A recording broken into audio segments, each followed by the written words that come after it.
प्रधानमंत्री नरेंद्र मोदी ने नई दिल्ली में आजादी के अमृत महोत्सव पर राष्ट्रीय समिति की दूसरी बैठक को संबोधित किया। बैठक में श्री मोदी ने कहा कि आजादी का अमृत महोत्सव ऐसे समय मनाया जा रहा है जब पूरा विश्व कोविड संकट से गुजर रहा है और भारत भी इससे अछूता नहीं है। प्रधानमंत्री ने कहा कि संकट ने हमें नई सीख दी, नई चुनौतियां सामने रखी और मौजूदा व्यवस्था को डगमगा दिया। इससे कोविड बाद के दौर में नई विश्व व्यवस्था का उदय होगा।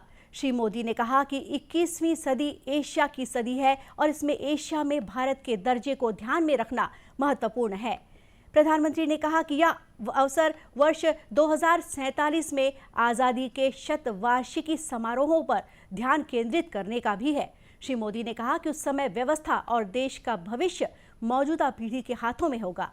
श्री मोदी ने कहा कि कर्तव्यों के प्रति प्रतिबद्धता प्राथमिकता होनी चाहिए और देश के लिए सार्थक योगदान का संकल्प लेना चाहिए।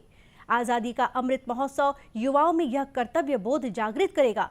श्री मोदी ने कहा कि देश के लिए अपना जीवन न्यौछावर करने वाले स्वतंत्रता सेनानियों और अज्ञात योद्धाओं का योगदान हमेशा याद रखा जाना चाहिए।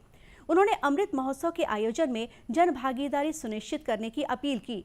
इस बैठक में छत्तीसगढ़ की राज्यपाल सुश्री अनुसुईया उइके वर्चुअल रूप से शामिल हुई। बैठक में समिति के सदस्यों, राज्यपालों, मुख्यमंत्रियों ने अमृत महोत्सव के संबंध में अपने विचार, संकल्प, अपने राज्य में किए जाने वाले कार्यक्रमों की जानकारी दी और अपने सुझाव दिए। बैठक में गृह मंत्री अमित शाह, रक्षा मंत्री राजनाथ सिंह, लोकसभा अध्यक्ष ओम बिरला सहित राज्यों के राज्यपाल, मुख्यमंत्री, कला और अन्य क्षेत्रों की प्रमुख हस्तियां शामिल हुई।